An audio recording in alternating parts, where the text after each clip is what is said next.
Greetings from Hollyview Meet and Greet with Justin. I'm Justin.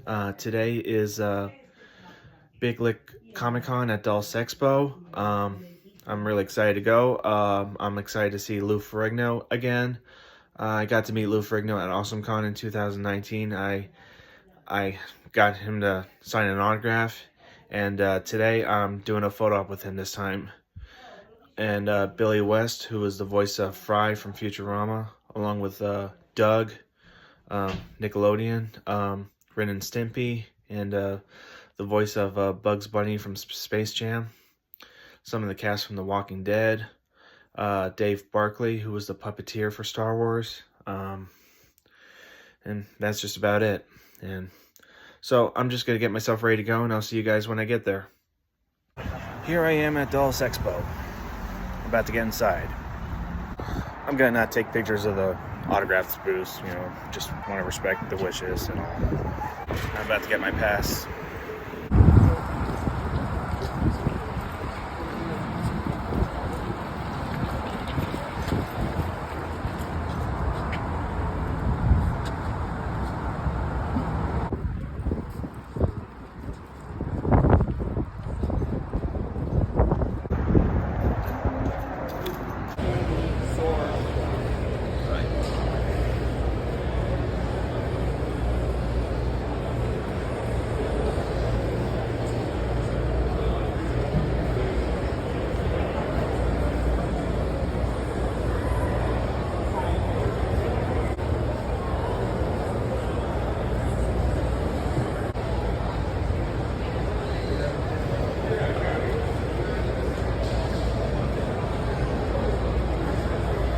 Let's see here.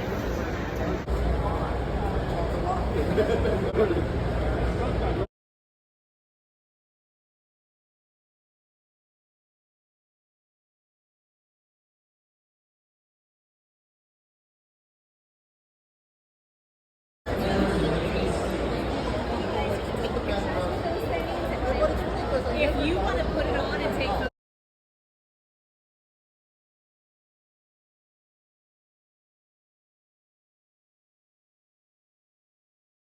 So I'm just walking around to the photo op.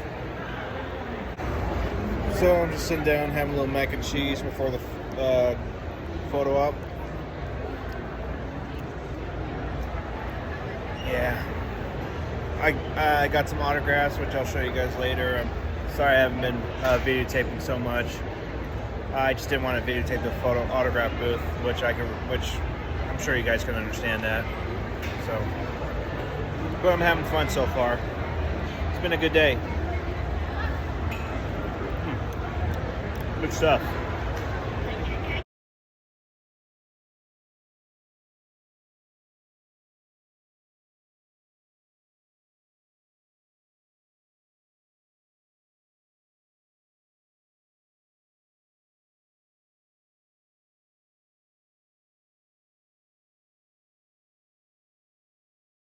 I know a little bit, but what made you get started in wanting to be a puppeteer and fall in love with it the way you have all? Oh, well, I have a very good excuse. Okay. My parents are puppeteers. So I grew up from the age of 4 with them doing puppeteering and building puppets, creating their own traveling puppet theatre, writing their own stories, and then performing every single day. They were professional puppeteers. Wow, that's incredible. And so as a kid, it seemed perfectly normal to do puppetry. Did you ever think it could be like an actual a job down the line in the future when you were doing it at such a young age? Did you think it's something you could do just going forward, like forever?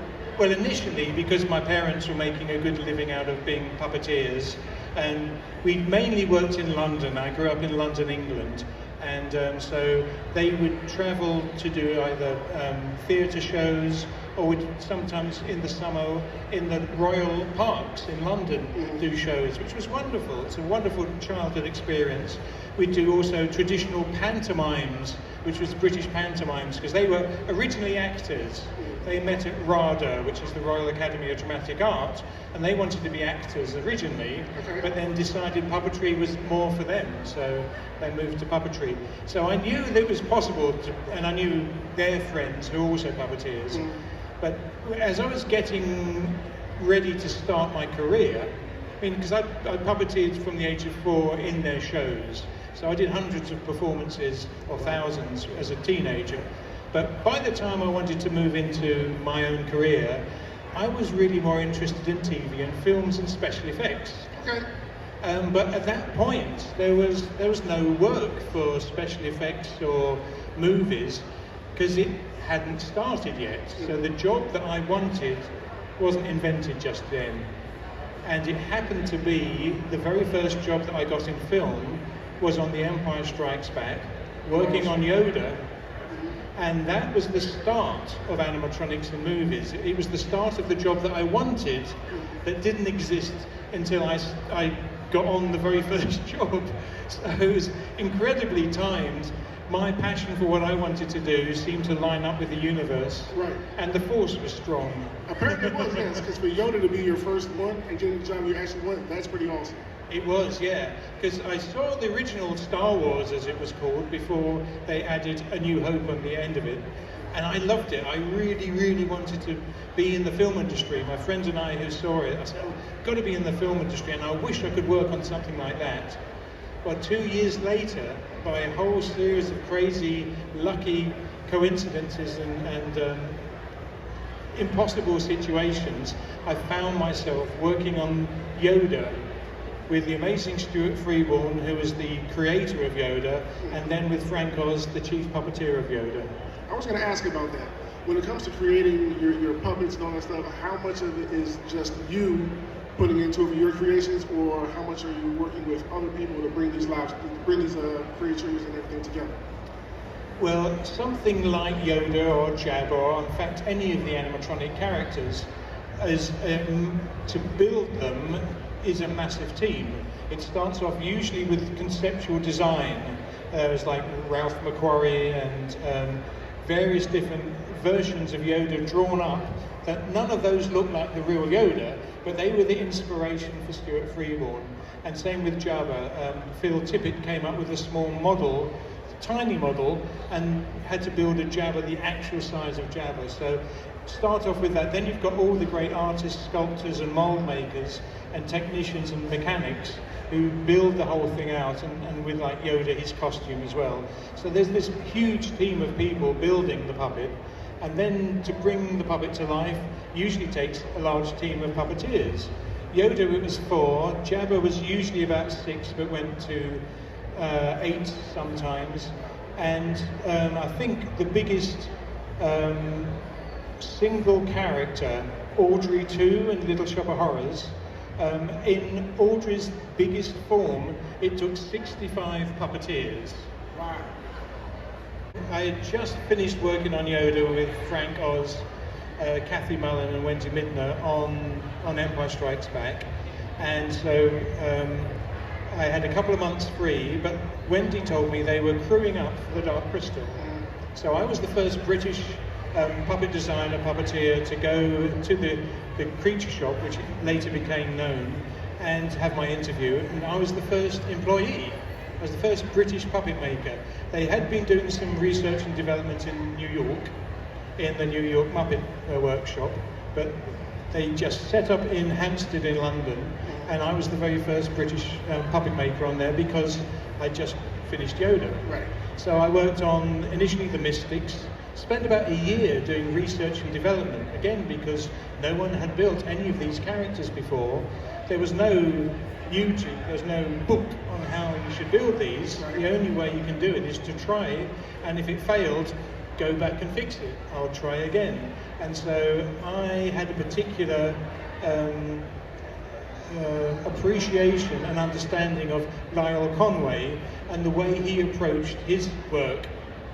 He was a big fan of stop motion, the original King Kong, Mighty Joe Young, but he was a great sculptor, is a great sculptor, he's still with us, he's still a dear, dear friend in Los Angeles. And but he had a great approach to make things emote by changing expressions and working with the design and the sculpture and the mechanics. So again, we were working our way through it. We both seemed to be on the same page. And then I worked with Lyle for years. And so developing new techniques and one of my things again, like with Yoda, was trying to make everything as ultra light as possible, but resilient to last. Because again, you've got a Skeksis head on your arm, you don't want it too heavy. Absolutely not. So one of the jobs which wasn't very pleasant was doing very, very lightweight fiberglass pieces for the beaks, the eyebrows, and the back of the heads for the Skeksis. Because we would ask the regular mold makers to do them, they'd come back weighing a ton. So Lyle said, no, that's not going to work. No, so it's like, you go and do it. So basically with a paintbrush and just spending hours and hours over tiny areas, making sure that they were nice and strong but very light. So he said, oh, that's great, yeah, do the rest now. So I kind of sort of gave myself, because it's horrible with fiberglass, all the smell and all the itchiness, but I kind of found myself a job because I did it because I knew the puppeteers needed it light. So, but yeah, it was amazing. So I got to work with Lyle. I got to sculpt half of the Skeksis heads, because Lyle would sculpt one half and say, right, I don't want to do the other one, you do it, David. So then I would sculpt the other side of it. Brian Froud didn't want it a mirror image, he wanted it similar but asymmetrical. So I did that side. Then I got to sculpt the Urskeks, which is the guy at the end, the 11-foot tall combination of the Mystics and the Skeksis. Sculpted the Mystic feet, and then worked with Lyle on building Aughra, Urskeks, and the Skeksis heads. Wow. So it was we did 27 puppets in 9 months.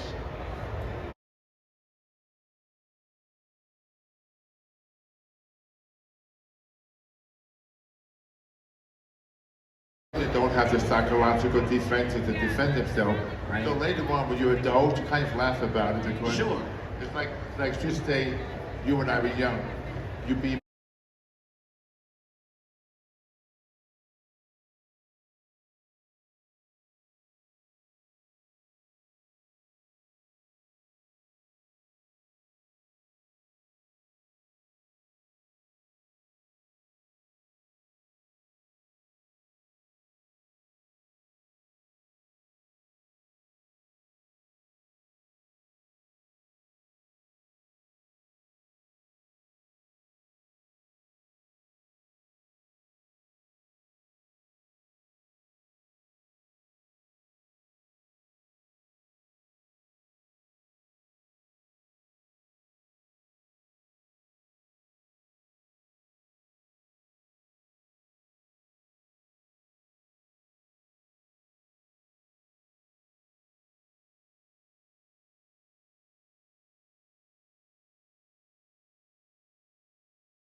How are you, everybody?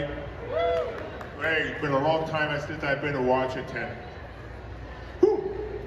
How do you like the area? Everybody been good to you? The long hours of makeup. It was very uncomfortable because I had to be retouched all day, especially sometimes when it's cold. I have a green underwear, and I'm standing with my arm outstretched, and they got this ball of clay rubbing the makeup in. All right, so let me just make sure I got this. We're standing in a T-pose, and they are covering you and retouching. Like it's pancake makeup, a ball of clay. There was sprayed water. This is over 40 years ago. They rubbed it in. Today you have the spray, right? But they did it by hand. So 3 hours. And then the face, no, about 2 hours, 2.5 hours. The face took like an hour and a half because of all the prosthetics. They don't have the psychological defenses to defend themselves. Right. So later on, when you're adult, you kind of laugh about it. Because sure. It's like just say, you and I were young. You be. Right. What is your take on the iterations of the Hulk since you've done it? How do you feel about how the character himself has changed? Look, I'm I'm a '70s baby, so changing the name to David instead of Bruce, right? We got our Bruce back, but like, what are your thoughts on the evolution of the character? I'm disappointed because the The Hulk needs to be authentic. Anger the Dr. Jekyll with the high fashion. Yeah. If you knew movies, Be the success that it was. I was hoping to get picked up with this theory. Yeah. But with the received attention, it was really the first superhero that the world embraced, especially every country. Yeah. I knew it had a path, but I would have no idea we have the end game today. I mean, oh my God, Yeah. unbelievable.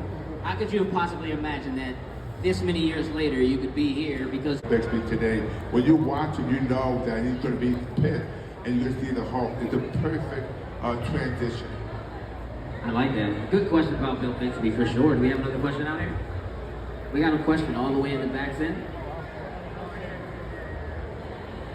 Make beef jerky out of people. But in the movie, you think beef jerky comes from the pig, All but they're right. human guts. I'm scared already. When is this coming out? It should be out shortly, 2 or 3 months. I love it. Okay. So I have another movie coming out called Hard Redemption. It's a martial arts film. I play a security guard at this high school, and they gang shut down the high school. They want to take over the school. There's me and another guy. He's a 10th-degree black belt, and we fight the gang. Of course. You're beating up kids. I just want to I'm asking, are you beating up kids in this movie? Yes. Yes. So it's a different variation. I Yeah. also a hard film movie with a bunch of kids and they're deaf. They want to win the track and field championship. There's a lot of opposition against them. They'll fight different film. A movie with Dean Cain called Fallen Angel at the comedy. Okay. So Dean Cain for our Superman fans out here, not you, Sid. You don't, he doesn't. fantastic. Thank you. Give yourselves a round of applause. Give Lou Ferrigno a Agree. round of applause. Make sure you please go visit him at his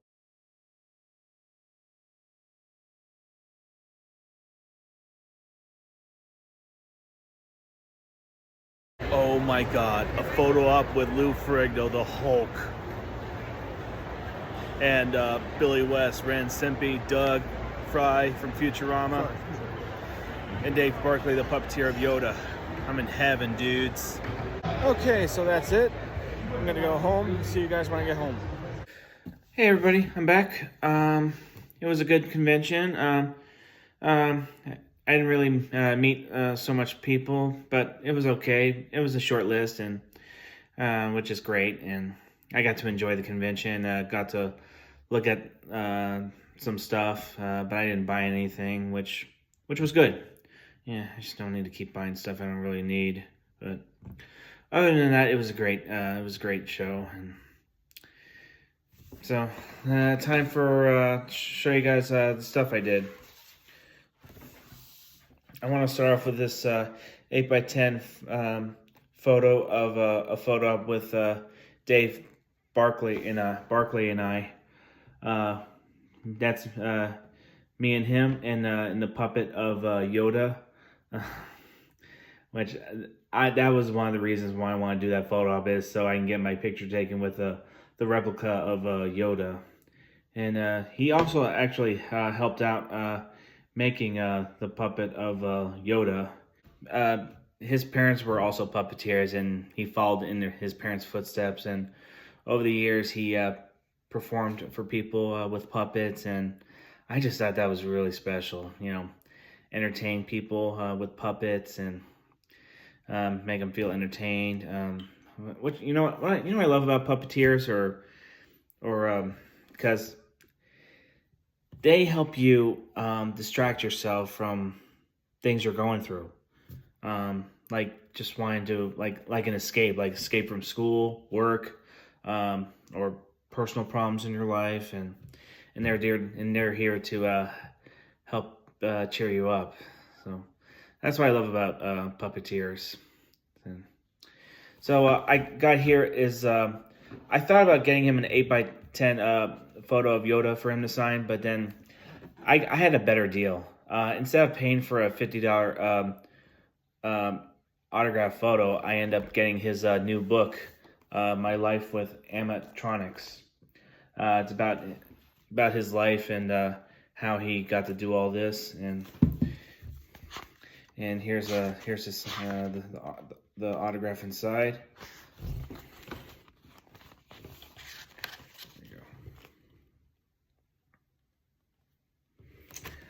Yeah, so this is really cool. It just actually came out this year, and I'm really looking forward to reading it and learning something about him.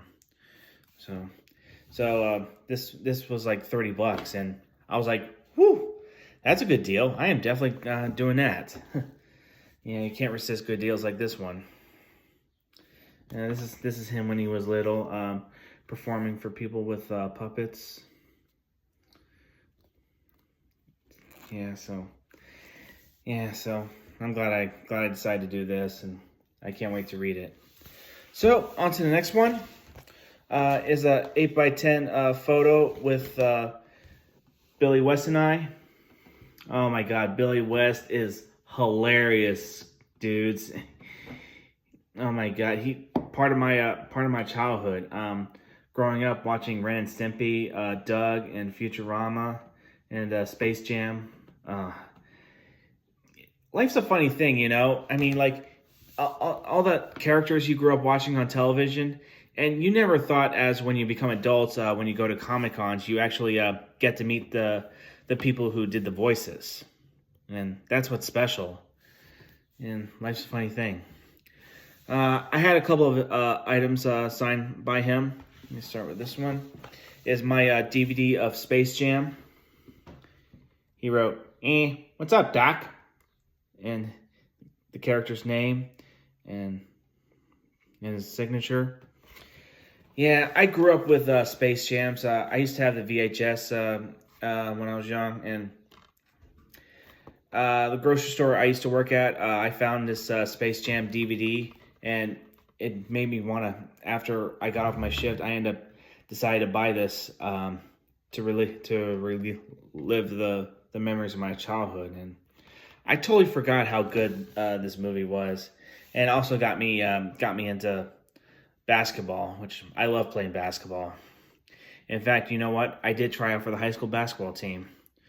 I didn't make the team, but I ended up becoming team manager instead, and I stick to that for the rest of my high school years. And it was great.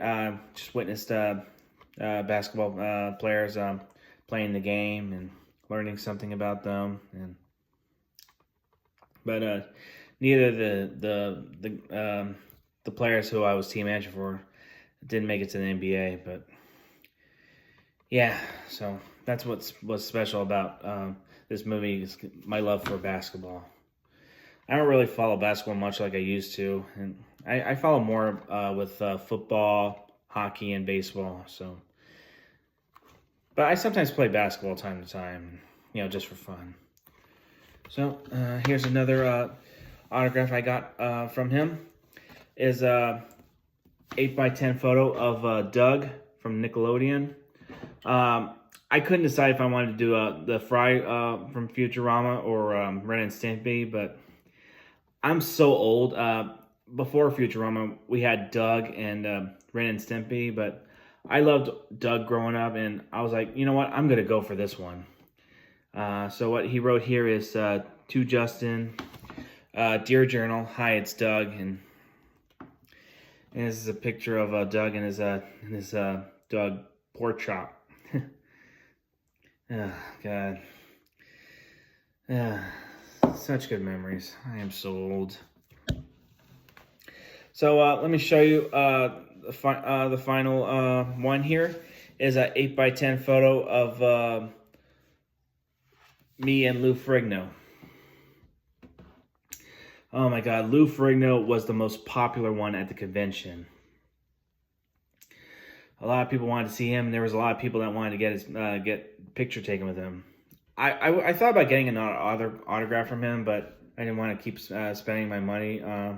So I mean, I made a goal this year was to get a photo up of Lou Ferrigno this time. Let me show you an autograph of Lou Ferrigno real quick. Hold on one second. So here it is, an 8x10 photo of Lou Ferrigno playing the Incredible Hulk. This was 6 years ago. Yeah, so I'm glad I got a second chance to get my picture taken with Lou Ferrigno this time. Well, that's all I wanted to share with everybody about my day at Big Lick Comic Con, and I had a great time, and it was a lot of fun, and yeah, just really made my day. So I'll see you guys on my next YouTube video. I'm not sure what I'm doing yet. I'm just gonna play it by ear. So I apologize if I haven't been really doing much YouTube videos. I'm sorry I haven't been filming much, but just have a lot going on. So I'll see you guys next time whenever I do a YouTube channel of my meet and greets. So this is Justin from Hollyview Meet and Greet with Justin. Please don't forget to hit subscribe. Have a great night, everybody, and I'll see you next time.